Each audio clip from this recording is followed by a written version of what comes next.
डान के editorial polio nightmare में एक सेंटेंस है बिगिनिंग में जो कि बेहतरीन सेंटेंस है in terms of grammar and composition. Let's discuss. Title है इस एडिटोरियल का पोलियो नाइटमेयर, यानी पोलियो एक डरावना ख्वाब। As if the resurgence of polio in southern KP were not enough. अगरचे या गोया रिसर्जेंस का मतलब है सर उठाना, दोबारा से शुरू हो जाना। रिसर्जेंस ऑफ पोलियो, पोलियो का सर उठाना, बढ़ना। इन साउदर्न केपी, जुनूब खैबर पख्तूनख्वा में, वर नॉट इनफ, काफ़ी नहीं था। एज इफ़ आप देख सकते हैं दोनों ही आपके सबऑर्डिनेट कंजंक्शंस हैं, मगर अब बात आती है सेंटेंस में सब्जेक्ट और हेल्पिंग वर्ब की। थोड़ी सी गड़बड़ यहाँ पे गौर करें आप तो आपको समझ में आ जाएगा। इफ़ के बाद जो क्लास होती है उसमें सब्जेक्ट और वर्ब तो होते हैं, तो सब्जेक्ट है आपका रिसर्जेंस ऑफ पोलियो। वर यहाँ पे किस हिसाब से है? रिसर्जेंस ऑफ पोलियो तो आपका एक सिंगुलर नाउन है, और वाज हम मोस्टली यूज़ करते हैं माजी के टेंस में जब भी हमारे पास सब्जेक्ट सिंगुलर हो। रिसर्जेंस ऑफ पोलियो एक सिंगुलर सब्जेक्ट है और इसके साथ वर क्यों है ये मैं आपको बताता हूँ। इफ़ की क्लास में क्या होता है कि इफ़ में एक क्लास होती है, फिर कामा के बाद दूसरी क्लास होती है, इफ़ के साथ एक डिपेंडेंट क्लास होती है और देन कामा के बाद एक इंडिपेंडेंट क्लास होती है, तो एक सेंटेंस बनता है। सेंटेंस कौन सा बनता है ये भी मैं आपको समझाऊंगा।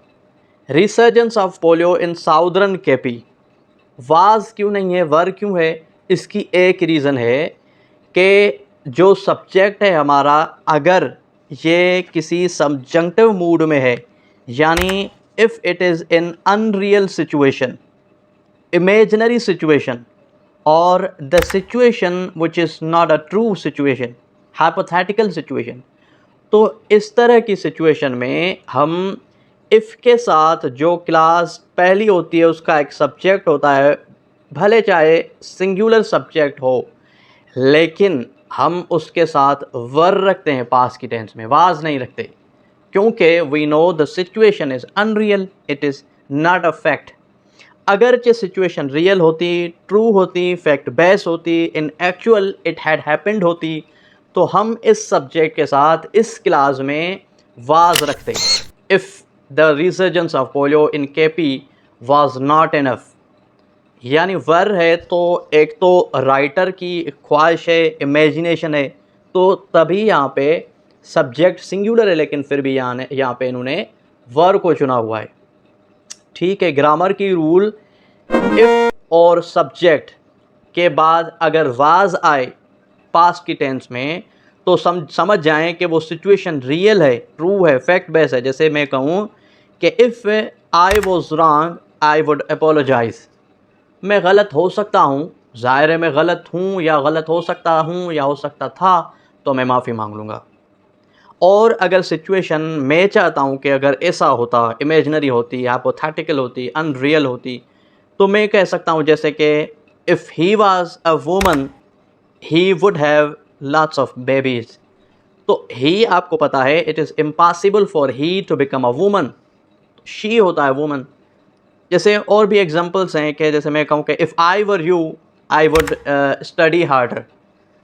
अब I am not you and it is impossible for me to be you, तो इस तरह की सिचुएशन में आई के साथ इफ़ वाले क्लास में आई और या कोई भी आपका सिंगुलर सब्जेक्ट हो, इसके साथ वाज रखें या वर रखें, ये आपके पास अब क्लियर हो गया। इसके बाद ग्रामर के रूल के बाद मैंने कहा कि इसकी कंपोजिशन भी बेहतरीन है, वो कैसे मैं बताता हूँ। एक सेंटेंस आपका इफ़ के साथ यहाँ पे हो गया, एज़ इफ़ एक क्लास हो गया ये, और एज़ इफ़ के साथ आपको पता है ये पेयर्ड कंजंक्शन है। एज़ दो के साथ भी एज़ यूज़ होता है, और एज़ इफ़ के साथ भी आप सबऑर्डिनेट कंजंक्शंस में ये कंजंक्शंस यूज़ होते हैं। अब इसके बाद एक क्लास है दूसरी, officials and international monitoring bodies, हुकाम और बैनुल अक़वामी इदारे, निगरानी करने वाले इदारे, must now deal with the detection of polio virus in other parts of the country too. हुकाम और बैनुल इदारों को अब मुल्क के दीगर हिस्सों में भी पोलियो वायरस की निशानदही से निपटना होगा। अब एक क्लास तो हमने डिस्कस कर ली, अब दूसरी क्लास है, देखें कॉमा के साथ दूसरी क्लास है और वो है मस्ट के साथ। अगर हम पेयर करते दो क्लासेस को, हम पेयर्ड लिखते, अगर इफ़ वाली जैसे कंडीशंस हमें मिलती हैं कि हम यहाँ पे इफ़ के साथ अगर प्रेजेंट में है तो उधर भी हम एक प्रेजेंट का, दूसरा क्लास भी हम प्रेजेंट का या फ्यूचर का लेते हैं। यहाँ पे तो एक पास्ट की टेंस थी ना, वाज वर, तो इसलिए यहाँ पे इसके साथ यहाँ पे would have, could have, sometimes had been हो सकता था। बेहतर है रूल में, जैसे हमने पढ़ा है कंडीशनल सेंटेंसेस में होते हैं, लेकिन वर यहाँ पे पास्ट की टेंस को शो नहीं कर रहा। This is an imaginary situation. आप ये कह सकते हैं कि this is an optative kind of statement. तो इस हिसाब से यहाँ पे वुड और कुड वगैरह को लिफ्ट नहीं करवाई गई है और मस्ट के साथ काम करवाया गया है। अगर कंपोजिशन देखें तो एक क्लास के बाद कॉमा है, क्योंकि एज़ इफ़ वाली क्लास के बाद सिंपली आप कॉमा देके दूसरी क्लास लिखते हैं। तो सेंटेंस में दो क्लासेस हैं और दोनों की जो कॉम्बिनेशन है वो मिलके एक सेंटेंस बना रही है, जिसको हम कॉम्प्लेक्स सेंटेंस कहते हैं। क्योंकि कंजंक्शंस कौन सी है आपकी क्लास में? कंजंक्शंस हैं आपकी सबऑर्डिनेट कंजंक्शंस, और जब भी इस तरह की कंजंक्शंस क्लासेस में एक डिपेंडेंट क्लास में यूज़ होती हैं तो सेंटेंस हमारा कंसीडरेबली कॉम्प्लेक्स स्ट्रक्चर हो जाता है। एडिटोरियल या ओपिनियन को हम इस हिसाब से डिस्कस करते हैं, जैसे उसकी ग्रामर, कंपोजिशन, उसके क्रिएटिव, क्रिटिकल और टाइम्ड, स्कैमिंग, स्किनिंग और भी बहुत सारी रीडिंग टेक्निक्स के हम हिसाब से हम इन एडिटोरियल्स और ओपिनियंस को डिस्कस करते रहते हैं। सिर्फ उर्दू ट्रांसलेशन से ही हमारी रीडिंग इम्प्रूव नहीं होगी, हमारी अंडरस्टैंडिंग, हमारी प्रैक्टिकल अप्रोच हमारी सिर्फ उर्दू ट्रांसलेशन के साथ बेहतर नहीं होगी।